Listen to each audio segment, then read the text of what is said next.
but I did receive a package in the mail yesterday. So you know that Alien RPG thing I ordered for my birthday back in April? But yeah, It finally arrived, and it looks sick AF. It's like the miniatures are really crisp. There's some really cool, high quality like lapel pins, and the books are just the artwork. I think I'm gonna do an unboxing video. Honestly, put it on the YouTubes. Get our channel going. Do it for the fans. 9 of them. Ready to kick this into overdrive? yeah, let's do it. All right.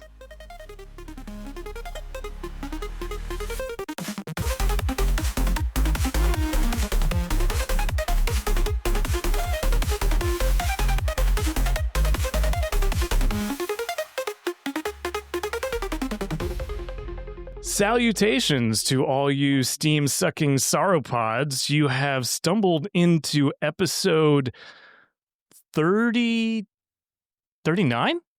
It's getting so high, it's getting tough to count. But man, oh Manischewitz, do we have an episode for you. So if this is your first time showing up to this podcast, Jarrad and myself, Eric, we break down the latest news to drop when it comes to gaming, tech, entertainment, and movies, sometimes comic books, and all of that. And we got hit with something out of totally left field. It caught massive industries by surprise, I would say.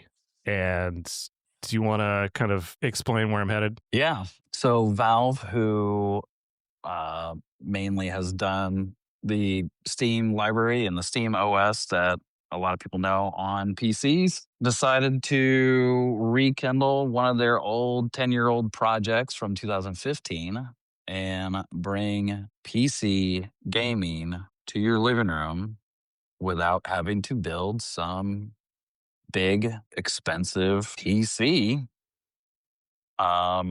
that would normally be like, in any other room but the living room. And not only that, they also decided to update their VR headset because they feel that's still something that should be looked into. And they even updated their controller.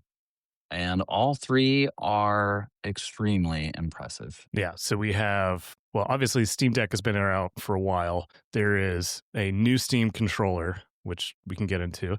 There is the Steam Machine, which is a box that is basically a computer running Linux and Steam OS, and Steam Frame, which is their new updated VR headset. And the timing couldn't be any more ironic because we're kind of going into the holiday season. We're about at the cutoff for when new major news drops. And not even 2 weeks ago, we had major publications being like, the console wars are over. And then Valve decides to just bust through the wall like the freaking Kool-Aid man. It's like, let's go, boys. It's like, the console wars are back. Holy moly, I did not see this coming. Like, I figured, yeah, maybe Steam or Valve's got a new headset in them. They're probably cooking on stuff. But they're vying for dominance of people's living rooms. Another thing I did not have on my 2025 bingo card. No, me neither. I mean, we've been, and everybody else has been saying that it looks like Microsoft was going to do this first as some kind of a PC console hybrid. But that's still, a year or so in the works. And then Valve goes, oh, yeah, a PC unit box the size of like a GameCube that you turn on and it still has that simplicity and that easy use that you're used to of a console, of just being able to play a game instead of having to boot things or go into a software or whatever. However, it does give you those controls. If you do want to nerd out and go into the settings and, latency and all this other stuff, it also does allow you to do that. Yeah, and it's pretty capable, to say the least, when it comes to the hardware side of things. it's weird because it seems like a really capable machine, but they are claiming 4K gaming at 60 FPS. I can guarantee you some of the games that they are highlighting are not going to be running 4K at 60 FPS based on the hardware specs. That being said, I did not get to go out to Bellevue and demo the unit like a number of mainstream media did. And we also don't know what the price point is going to be, but effectively it is a AMD powered uh, mid-range PC that is running Steam OS, but also you can run Linux, and I think I also saw something that if you really wanted to, you could install Windows on it. I don't know who's going to do that, but they basically said, "Hey, this is it's an every device. It's if you're gaming in your college dorm room, if you need something to do projects, like it can handle pretty much everything a average person can throw at it." Yeah, yeah, And it's exciting. they really went for affordability. So, I mean, still, like, what they're using is within the last year. So it's still like, I'm gonna steal it from somebody else who I was listening to. This hardware is still state of the art stuff. So they want it to be competitive to a PC. So some are hoping it'll be 5 to 600, but those are console first reviewers. PC reviewers are looking at this being more like um, maybe 8 to 1,000, which would be in line to like a mid level $1,200. I don't think it'll be that high, but it'll a mid level PC to run games. But the size, 6 inches roughly, it's like 6 by 6 by 6. I mean, this thing is 6-inch cube. it is a compact little PC that will run these games. Will all 1440 maybe. But uh, to be able to have this in my living room is the idea is nuts, man. It just blows my brain. One of the other things too, you brought up Windows, and so they're using a Linux operating system, and they are saying they're able to play Microsoft x86 games because they also are using another program called Proton that can then work within AMD, and then later we may talk about the frame, but on an AM or on an ARM cell phone processor. Like, these are two things that I think Apple and Microsoft have been trying to do for years, and Valve again just kind of drops it and goes, "Oh yeah, our stuff can do that. Don't worry about it." It's uh, yeah, you they kicked the door down and said, "What's up?" Yeah, it is a very capable machine, and it's gonna be able to handle almost everything you can throw at it. It in terms of capabilities, it does seem on par with I think like the PS5 Pro and probably the top of the line current Xbox. So we're still probably a couple years away from the next generation of Xbox and PlayStation consoles. So this is still considerably above the Switch 2, on par with all the other gaming consoles. Uh, we're just waiting on the pricing. So I'm curious because Valve is in an interesting position when it comes to the market because they have so much of the PC gaming market captured already. And so when Microsoft and Sony sell one of their consoles, oftentimes they're selling it at a loss or just a break even. And so I'm wondering if that's the approach Valve is going to take, or if they're actually going to sell this and plan to generate a margin on this device. I think it's going to be really telling. And I honestly, because there is no price announced, I don't think they've figured it out. I think they wanted to announce the product see what the market reaction is in terms of the press and the buzz and kind of the interest that's being generated. And then I think they're going to price it accordingly based on that. Because I guarantee you they have some really smart PhDs doing a lot of data science behind the background on all this, trying to figure out what the pricing is. And if we look back to the Steam Deck is, I mean, this is doing 6 times better, like, as far as graphical and all that, as a Steam Deck, but I think the Steam Deck for them was a very was very telling to what is out there, what audiences are looking for, and they've already built a lot of the software, the Steam OS, the Proton, into this smaller package. And so to give it some more bones and have it be something that you don't have to dock your Steam Deck to and have a bunch of issues with, here it is. Here is a standalone, no fuss PC console like experience in your living room. Yeah. And I think one of the interesting things that I don't think has been talked about nearly as much, but I think one thing to zero in on is these new controllers. So they have these kind of touchpad regions that are akin to what you find on the original Steam Deck. And I think what they're trying to do is bridge the divide between traditional PC gamers who are keyboard and mouse and console and portable players who are using effectively just thumbsticks.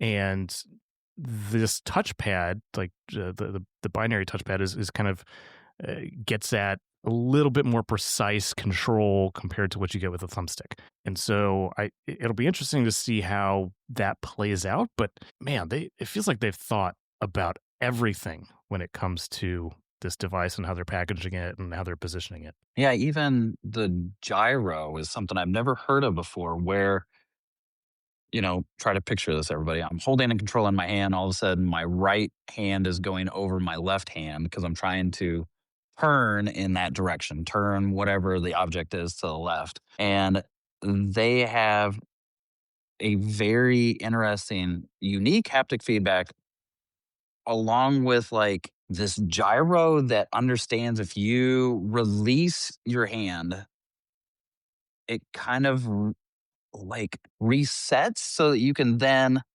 center your controller back in place to then keep turning left. Like you're turning left and you can't turn left anymore. Like your arms can't cross anymore. How they're able to even do this blows my mind. This controller sounds really impressive with a I extremely low latency. Yeah, I think that's one of the areas that people underestimate is how much tech goes into these controllers. And if you watch some of the documentaries and behind the scenes of what Xbox was doing with the last generation of controller, like how many iterations they went through and the ergonomics and the actual gyro hardware and everything that goes into them, like it is really an incredible piece of engineering. And Valve is just taking it to the next level with what they're doing here. Yeah, it sounds like Yeah. this controller is a really big evolution learning from the Steam Deck. I mean, it almost looks like if you took the screen out of the Steam Deck and you just fused the left and the right together, that's what it is with almost a 2.0. A lot of the things they learned from the Steam Deck really upping the ante to this controller. Magnetic sticks. I forgot about that. TMR magnetic sticks that are supposed to be 10 times better than Hall Effect. And Hall Effect have always been, like the go to standard for really good controllers. Yeah, Yeah. they've really put a lot of like R&D time and effort into what they're pumping out. Do we want to move on to the Steam Frame? So Valve was one of the original kind of pioneers when it came to VR gaming. And the existing VR headset and HTC accompanying kind of hardware has been on the market now for quite a while. And so uh, this maybe hasn't gotten as much press, but the new Steam Frame is effectively a standalone headset in the same way that Meta's Quest 3 is. But from everything I can tell, it is just better hardware across the board, more balanced in terms of weight. It is lighter in general, and it has some really cool tech that'll basically allows you to stream, so you can use it as effectively a Steam OS or a PC by itself, but you can also stream directly from your high powered gaming PC if you want really high fidelity graphics and a really next level experience. And from what we've been seeing from original beta testers is that it is, the latency is not an issue, which is kind of shocking. If they cracked that, then this is even more of a compelling product than I would have originally imagined. And so, as someone who has a Quest 2 sitting in their closet and hasn't used it in probably a few years at this point, this is looking like a very compelling piece of hardware to honestly just get back into VR gaming, but also just kind of expanding the market, which is super exciting. Yeah, one of the two parts I want to touch on is they call it fovitic eye tracking, Foveated rendering foveated rendering, and or streaming, sorry. it has eye tracking cameras inside, and so that whatever you're looking at keeps the highest resolution. The computer does the rest and knows that, and then everything else kind of blurs out, so that it kind of gives that that three-dimensional effect. But then also it just helps with the PC and its processing. Everyone across the board tried to move their eyes left, right, even while moving their head, and they could never see a stutter at all in the tech software and hardware that are in these headsets. The second part is they're using SD cards, which I think is neat. And then I remembered, well, yeah, the Steam Deck uses SD cards, and so they're building this ecosystem where you can take your SD card of your Steam Deck, put it into your Steam machine, or put it into, which I think is amazing, the Steam Frame VR headset, and keep playing whatever game you were playing, or be able to take it on a plane, take it with you. It's genius. Like what a dumb, like, duh idea, and nobody utilized it. And Valve's like, oh yeah, here, we'll totally do that. Yeah, and I think one of the other maybe undersold parts that has me excited is people are likening some of the functionality to the Apple Vision Pro, in that, oh, you don't want to play a VR game, just play a regular game, but you can simulate 100-inch screen. Yeah. And streaming from your high-end gaming PC, like, this is a much better experience in general, especially with the reduced latency that they're experiencing. Yeah, they're And using a like, that has Bluetooth me that is jazzed. yeah, they're using a Bluetooth signal that is very specific, so that only the controller or the VR frame or the frame VR will talk to, like, read and distribute, so that no other Wi-Fi, Bluetooth um, signals have interruptions to that. I was like, okay, that's crazy. Yeah, so Wi-Fi 6E, which is 6 gigahertz, and if you're thinking about typical Wi-Fi bands, it's either 2.4 or 5, and so it's existing in a slightly different band, if I'm interpreting that correctly. Not my area of expertise, but it sounds fancy. Yeah. So And again, we don't have that Proton doing a translation layer to run x86 Microsoft video games on, especially the frame, on an ARM Snapdragon 8, I think, that was in Samsung's Ultra 24S, flagship cell phone from 9 months ago. Yeah, it's crazy. It's so nuts. I'm jazzed, and so we don't have an exact date. All we know is early 2026. We don't have a price point either, but I'm going to throw out a prediction here. I think we're going to have Half-Life 3 as a launch title, and I think it's going to help move some units. So Yeah. I don't know if you saw, but there was a a documentary about Half-Life 2 Episode 3, which people liken to Half-Life 3 because it never got made. And so they did show some behind the scenes development, some of the new weapons and technology that they were experimenting with. And I think that was just really a teaser designed to whet people's appetite and start building hype for Half-Life 3. So, as a huge Half-Life fan, I'm super excited about the prospect that we might actually see a Half-Life 3. Not going to hold my breath, but it would be super awesome if we did That get that. that would definitely move units off shelf. Yeah. So stay tuned, but 2026 is already looking like it's going to be a banner year for gaming, for just life. Anything else on Valve, or should we keep moving right along? We got a lot to talk about. Yeah, let's keep going. Okay, so Valve announcing new hardware. That's a bit of a high. I'm going to flip the script and go with a bit of a low. And Ubisoft has asked the stock market to halt trading on its stock. They canceled their earnings call.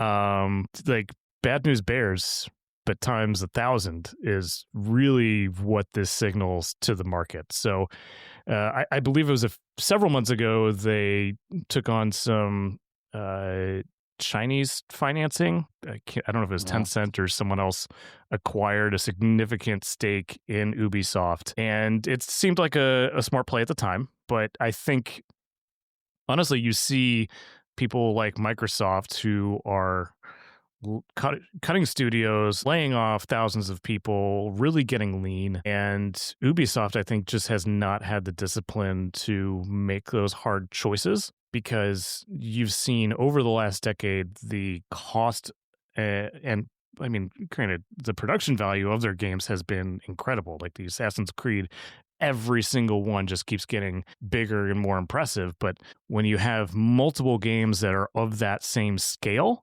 it is a hugely capital intensive endeavor to keep pumping those out and have them operating on a profitable scale. And when they're just not operating on the same level as some of the live service games like Dota, League of Legends, Call of Duty, Warzone, Warframe, like reinventing the wheel every 18 to 24 months, it gets really expensive. And honestly, I'm not surprised that they're kind of in dire financial straits. So Well, TBD on what is I'm going to happen. But I'm a little surprised because both Assassin's Creeds seemed to have done really good. Shadow's got really high marks, really good reviews, but not enough from this to justify a strong future, I guess. So it's really sad. I think I think Assassin's Creed is a solid franchise, and it's probably the reason they didn't go under a long time ago. But the Division was a good title. Division 2 was a good title, but it's such a saturated competitive market right now. It's difficult for a studio or a publisher that only specializes. I'm thinking through their catalog in these huge budget AAA titles. Like they don't have any low to mid market things. Like all they did was big blockbuster games. And I think their portfolio, they don't have the sports franchises that you can generate an even healthier margin. And so every one of their titles has to be a blockbuster success. And every one that is not, I think, just is another bullet in the chamber, and they're just playing Russian roulette. And I think it was only a matter of time. Maybe they're not going under. Maybe they have some exciting news to announce, and that's why they asked the stock to halt trading. They canceled their earnings call, but that's not where my money's at. Right. Yeah. So yeah. we'll see. But let's kind of think about how this could unfold. If Ubisoft does go under, if they're not capable of restructuring, which they may not be able to. So a company in dire financial straits would say, oh, we want to go into Chapter 11 bankruptcy, in which case they would say all the people that they owed money to, tough shit, we'll pay you back pennies on the dollar, but we're going to keep the company. We're going to try and have a second act. They may not be in a place where the creditors will accept that. And so they may just have to do a fire sale of all the properties, all the studios, the desks, the office chairs, just liquidate everything. In which case, I think you'll see publishers like Microsoft now and EA and some of the other like THQ Nordic come in and effectively start bidding on these major properties that Ubisoft has. So and funny you then bring those up THQ properties, because wasn't it THQ that had to do that themselves yes, back they in got acquired 2014? by some Swedes or Norwegians or whoever, and that just got rebranded to Nordic,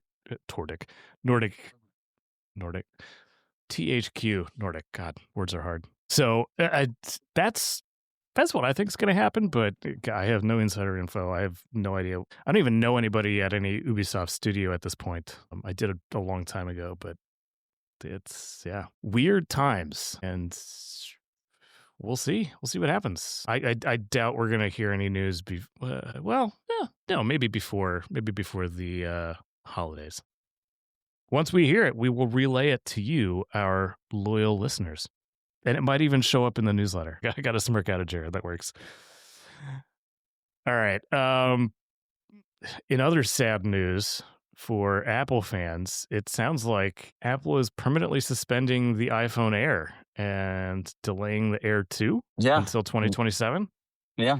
I don't know. And that's all. Nobody, the only speculation is that sales are not going well for the Air. And so then why develop an Air 2, which was supposed to have two cameras, a main and a wide, for next year? And so sounds like it's not gone. They're just going to delay it to the following year. So interesting. Okay. So I think it's the first time we've seen Apple in a long time do something really outside of their normal comfort zone box and craft something technologically next level. So I think this is an area where I really wish Steve Jobs was still alive, because I would have loved to have seen his take on the iPhone Air, whether he would have loved it or panned it. I think I expressed my frustration with the Air in that it's a inferior phone compared to the regular iPhone, especially the iPhone Pro. It just happens to be skinnier. And it's not like the iPhone is all that thick, especially compared to where we started. Like it is a nice piece of aluminum and titanium and glass. I just don't think we needed a super skinny iPhone, but what do I know? But apparently the market also agrees with me. TBD on what happens in 2027, but we did talk about previously how this really could just be an engineering test for future iPhone or eyeglasses, trying to minimize the footprint of the hardware into as small a space as possible. Whether or not you need to actually launch a product to test that out, I don't think that's necessarily the best use of funds, but Apple's got so much money that, maybe it was a way that they could really push their engineers. Also, too, they want to bring out the iPhone Fold, and I'm wondering if they're nervous that having the Air and having the Fold would cause conflicts. And so just take your Air, pause it, bring out the Fold, see how that does, bring out the Air following year. Yeah, that is, man, I'm still curious to see how they execute on the Fold. I don't know anybody who has a folding device. So I don't know how well they've been received thus far. Do you know anybody who's got a flippy phone? Oh, I don't. I wish I did, so I could tinker around on their Pick phone. their brain. Yeah, I'd probably play a video game and probably write notes or watch video, but on an iPad Mini. That would be neat. I would dig that. What a concept. Yeah. That, so man. I don't think, I honestly haven't heard enough to lead me. Go ahead. No, I was just gonna say, and well, if I bring it up because I think it is, well, not even a was, it is a test for them because a lot of that tech, like it's the iPhone Fold is if you really think about it, it's two iPhone Airs put together. One of the things that people did not like about the Air was the battery life. So the battery life is really good. It's as good as an iPhone 16 Pro, which I have. So it matches that battery time. But when you have these new 17s that have much bigger batteries, they're like, no, forget you. But, Fold will have two of these next gen batteries in it. So that's cool. And that would probably entice more people who like to be on their phone for hours and hours at a time. Yeah, it should be a game changer. Um, but that being said, let's talk about games. I know we're going full circle. We started with games, and then we started to talk about Apple, and then we're talking about games again. But Netflix had a gaming, I guess, announcement, keynote, live stream Video. where it was a YouTube video effectively, where they highlighted their strategy going forward. So their whole mission is to entertain the world. Okay, that seems very vague, but they acknowledge that gaming is a big part of entertainment with watching videos and movies and TV shows. And a lot of the world, 3 billion people, play digital games. So Netflix has been trying to crack gaming for quite some time, and they have not really been able to do it, but they have a new strategy now. So they're focusing on kids games, party games, so think Jackbox in your living room, narrative games, so building on top of their existing suite of IP, and then the fourth one is, help me out, I'm totally blanking. I mean, it builds on their subscription too on App Store. I don't know. It might actually because there are certain Oh, games. I think it was like a puzzle games. Yeah, Oh, puzzle games. Yeah, yeah, yeah. But I think a fifth one yeah. that I'm thinking is so there are certain games like we'll probably talk about here in a little bit. Red Dead Redemption 1 is coming to iOS December 2nd. You can only play that if you have a Netflix subscription. And there are other games on App Store that are like that. But that was also announced during this time period. Yeah. So I And I'm you curious use to see how how it goes. well this does. Yeah. So here's the thing: like people have been entering into the game's foray, and with the assumption that they know what it takes to be successful. Amazon has done this, and they effectively now have shut down their entire gaming department. Netflix has been trying to crack games for years with very limited to no success, and this feels like another attempt, like another exec got put into a senior VP position and was like, "Here's our gaming strategy." Like they pretend like they have a crystal ball that shows them the future, and I honestly think it's going to fall flat, like all their previous gaming endeavors have. I mean, like, yeah, cool. It's great that you can play Red Dead Redemption, but that's Red Dead Redemption came out 10 plus years ago. Still an Like, amazing game that got a who are lot of you winning rewards. over? Also, that Well, it's yeah, playing on I agreed. iOS I is, but it's new hardware. I don't think. But that's pretty cool. When it sorry, comes to 2010. 2010, so still a great game, and a great story. Still Yeah, graphically pretty robust. What I think was interesting with the Netflix on your TV screen part was they're keeping to that Jack Black. Sorry, that's something else. A Jackbox style of games, and I like their idea. They're like everybody has phones. They have Androids. They have iPhones, and everybody does like gosh the jobs that I've had where we do team building, and everybody hits a QR code, and now all of your phones can submit answers. They're doing the same thing And the same thing with Jackbox on PlayStation or Xbox. You hit a QR code and you use your phone. So I don't think it's unheard of. And as long as if they don't get into like harder core games, because I don't know how well that's going to do to your phone or whatever, and doing Jackbox style games, I think this will be okay. I actually thought about like New Year's Eve and being like, oh, yeah, I could just turn on Netflix and we could play some party games while we're drinking champagne and getting ready for the ball to drop. So in that regard,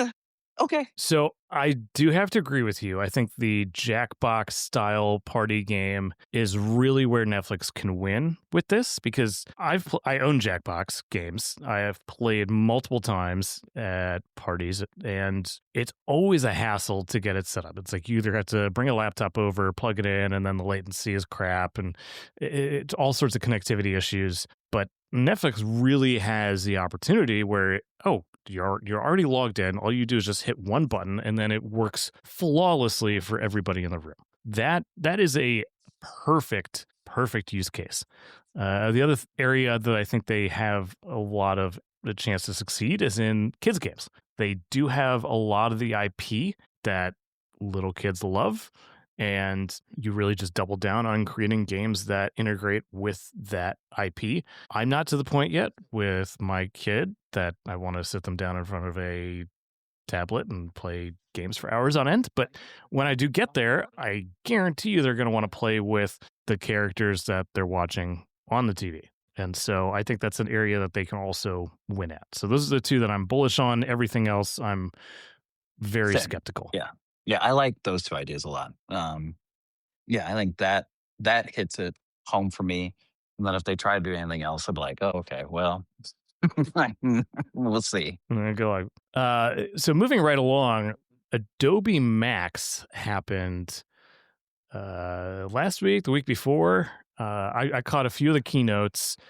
For those not in the know, Adobe Max is Adobe's annual conference where they show off all the latest and greatest. They have sessions where they show really cool technical projects that are still in development. A lot of times they'll have A-list people like James Cameron. When I went to Adobe Max, I think it was Joseph Gordon-Levitt who was doing leading one of the sessions. That was a long time ago. Yeah, I think this year it was Uh, James Gunn. but it's so it's really a cool event if you're able to make it. I was gifted a Microsoft Surface, compliments of Microsoft when I attended. That was pretty cool. Wow. So a whole bunch of cool things if you're able to make it. But they really showed off a ton of AI capabilities, and AI, or Firefly, which is kind of like their AI suite product offering. Uh, I think they've realized that there are different models that excel at different things, and trying to generate their own model that is a panacea or do it all isn't the way to go. And they really showcased integration with Google's Nano Banana, which is the unofficial term for their uh, image gen or V2 or whatever. But the stuff that they were showing off, like I was salivating from my mouth and other areas, just going, holy crap, this is really impressive tech. This would be a game changer for my workflows.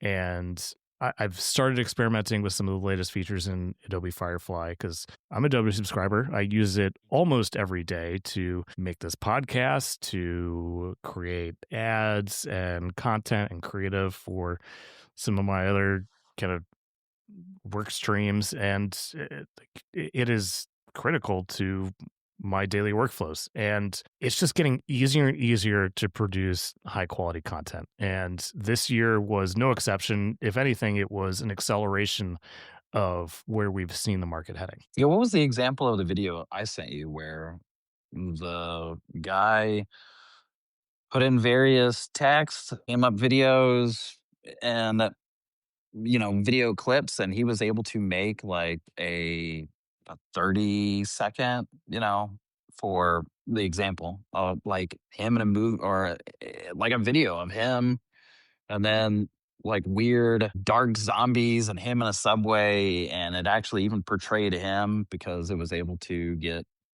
a decent photo of him, and he did it within like a couple minutes. I thought that was shocking. Yeah. So it's really cool what people are able to produce in such a short amount of time. There's a level of polish that we are not seeing from certain AI videos. And I think consistency is the other main area when it comes to video content as well. So if you watch any predominantly AI produced content, you'll notice discrepancies in the characters and the objects in the world. But that'll get improved. But really, the capabilities are staggering. They allow anyone to create really high quality content in like 1/1000th of the time, and even content that you would never expect people to produce. So I'll tease this right here. I am working on a video opener to go along with our audio opener. So when we start doing video podcasts on YouTube and whatnot, we will have some really banging motion graphics to go along with it. And I'm going to show that to you in person, Jared. It's going to be you're going to flip your lid. I'm excited. Yeah. So I was really skeptical of Adobe when the whole AI kind of revolution kicked off. I was, because they're part of what I consider the old guard. I mean, I was using the original version of Photoshop 20 plus years ago, and I was very skeptical if Adobe would be able to keep up with the sea change and all the innovation that is happening, and whether they'd be able to keep pace. And so far, I've been really impressed with what they've done. And I'm excited to keep using their tools, honestly. And I don't see anybody, there are tons of competitors in the AI space, but none that I trust in the same way that I trust Adobe currently. Does So the it's AI weird because I was features do the AI features work across the suite? So if you have Photoshop, Illustrator, all that stuff, does that AI take pieces or help you in not just the one form, but then in all the other suites or programs? so there's nothing that really that I've seen yet that is kind of across the board. All the AI functionality is typically siloed within the individual tool. So there might be uh, similar functionality in Illustrator as there is in Photoshop or there is on Firefly boards, but there's nothing that really bridges the gap across your entire workflow, if you will. And that's a really difficult thing to do, because it's just no one has cracked that. And so I think once somebody does, and maybe Adobe's got a shot at it, but when someone does crack that, it will be an absolute game changer. So TBD on who does. Talking about AI, I've got two topics that are kind of like one is an unknown, but let's go with this one now. There is an AI generated song that has topped the country Billboard charts, I can't number believe this. one. What in the world? And I listened to the song because I was curious. And honestly, it's not that great of a song. And my hypothesis is that, yeah, there might be some people who like this AI generated music, but I honestly think that there's probably a whole lot of bot farms that are telling Spotify and other streaming services to play this song over and over and over, and it's artificially inflating uh, the listens and thus the Billboard ranking. So I'm curious to see how some of the repercussions might fall out of discovery and kind of investigation into that. But it is pretty, it's decent. It doesn't seem AI. It's kind of vanilla. It's if you're thinking of a prototypical country song that a bunch of words about literally nothing, then yeah, that you would hit the mark. But here's the thing: there's a lot of people generating a lot of music, and it's only going to get better. And I think people, especially the artist community, is a little scared that it could impact their bottom line, impact their ability to make a living. Uh, but one area that I think humans have a leg up is in live events. And I think people in general are often looking for that connection, looking for that personal interaction. And live events are just becoming more and more popular. Like, yeah, anybody can create a song, go and listen to it. But to go see Taylor Swift in concert and have a life changing experience, allegedly, I never went to go see her. AI can't do that. And the personalities that generates the top earning revenues, like AI can't replace that. So yeah, there's AI influencers, but I think those are doomed from the get go because people don't want to follow AI. They want to follow real people. They want that human interaction. That's why. Granted, there are plenty of bots on OnlyFans, but that's why OnlyFans creators are making so much money. It's because people want to interact with people, not flesh suits Yeah. and hollow dead eyes. Yeah. So on top of that, there's been a little bit of buzz that Gemini 3, so Google's AI model, could be dropping as soon as next week. And the word on the street is that this is a game changer. And we have yet to see if that will actually come to fruition.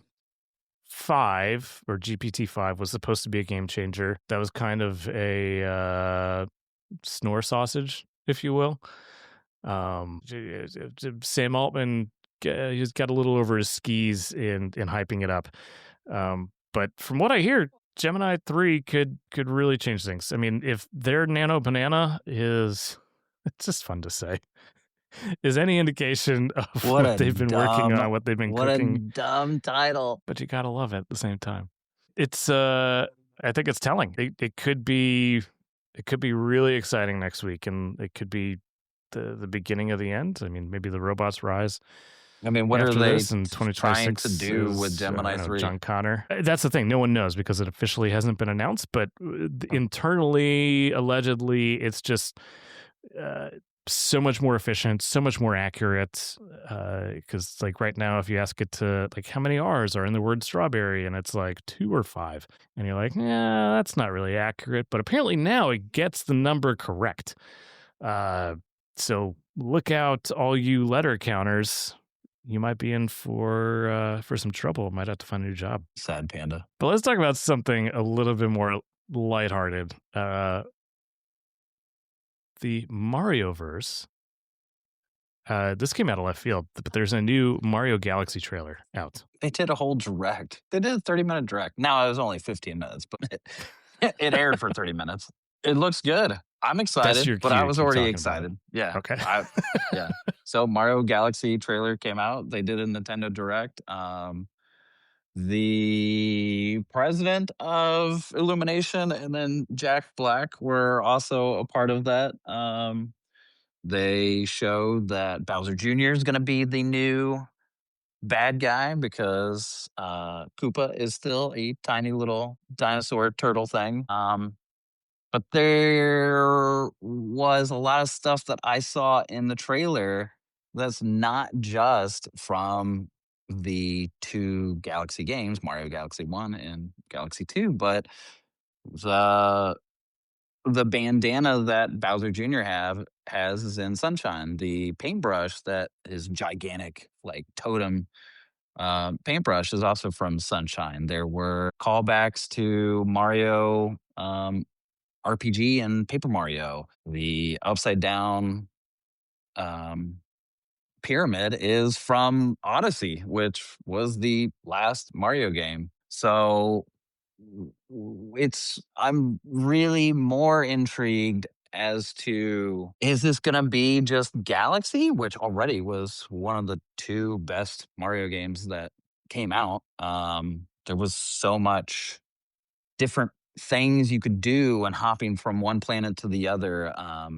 It was a lot of fun, a lot of fun. A lot of cool ideas. Each planet could represent its own, um, kind of like your own levels, but it just felt different because it was this whole spherical level. It was a lot of fun.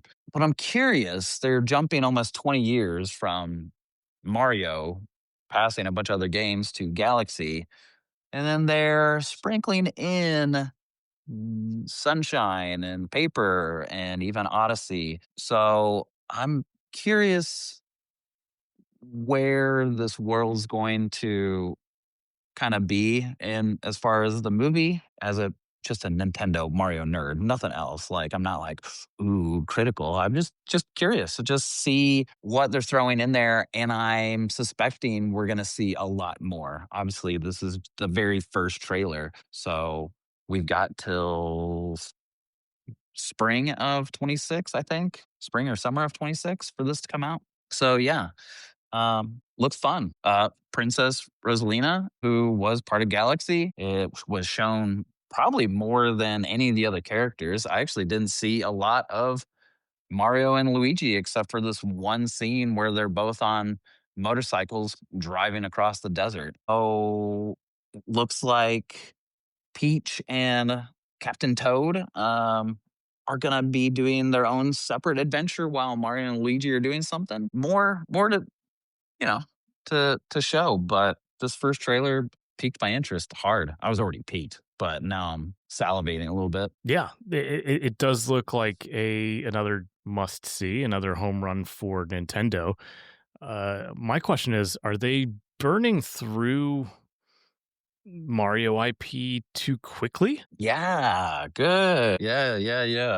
Yeah. Like if they're gonna do a third one, I don't where are you gonna go with the third one? Super Mario Universe yet to be announced. Wa- Wario and Luigi and Waluigi. That would be your next. Oh, That would be cool. okay, That okay. I could dig that. And that would be super funny. It's me and Mario in the Wario. But talking about sequels, or unless you got something else to talk about for Mario. All right. Well, near and dear to my heart, Alien Earth has been renewed for season 2. So filming is set to begin in 2026 with a release date in 2027. Yeah. I mean, all things Alien, I'm all about. Maybe we'll get some Predator in there too. That would be kind of cool. Would be very cool. Unlikely, but I just want to see these universes collide in a way that is not AVP because Mm, that just hasn't been great. no, the comic books were really great. The movie was not. Yeah. I So I mean, there's a lot of unfinished storylines from Alien Earth. I'm What'd you excited for it. think? What'd you think of the last couple of episodes? Some people were like, "Oh, it started out real strong and then it kind of didn't like flop. It just kind of coasted in." But did you feel that way, or you were like, "Oh, okay, all right." Yeah. Like some of the monsters didn't really do anything, but in the first couple of episodes, you were like, "Oh shit, something's gonna happen." And then you're like, "Oh, okay, it's a plant monster. We saw that." Oh, little eye guy. Oh, okay. Well, cool. I think Noah Haley did a good job in pacing the monsters, pacing their interactions, and leaving enough for a season 2. Clearly, he made the show thinking that there would be a season 2, and I think the eyeball for one, like I think we're gonna really see that play a huge role in season 2. Now that it actually has a human, spoiler, uh, attached to it, or it attached to a human, whatever. So I think that'll be really cool. Some of the other ones, I don't think we really got to see the entire arc of. Like they played a part and but I don't think we saw the full extent of that species' capabilities. Yes, we got to see their lethality, but all these creatures, like the xenomorph is really the only one where we know the entire like life cycle of the creature. Like, how do these other creatures breed? Are they in their final state? Could they become something else? Like, I think there's a lot of untapped potential for all the other alien species. and it'll be cool to see what they do with that. That's just my take. TBD. You're breaking up again. Your lips are moving, but I'm not hearing any audio. So I think we're coming into the final stretches. We don't have any indie spotlight this week because we did a 2 for last week, and Steam and Valve just kind of really stole the show. But yeah, newsletter coming Friday. It's coming. So stay tuned for that. Episode 39 is on the way as well. And episode 40 could be in person. It could be live streamed. It could also be our first video episode. TBD. It could be anything, or it could just simply not happen. TBD. This episode should just be called TBD. All right. So for Jarrad and myself, Eric, thank you for tuning in. We love you all. We appreciate the likes, the subscribes, the 5-star votes of confidence on all the major streaming platforms. And, you can find us on Facebook, on Instagram, on X, on YouTube. And, if you shoot us a message, we will respond someday. So, thank you for tuning in. We love you. Mwah. Peace out. End of transmission.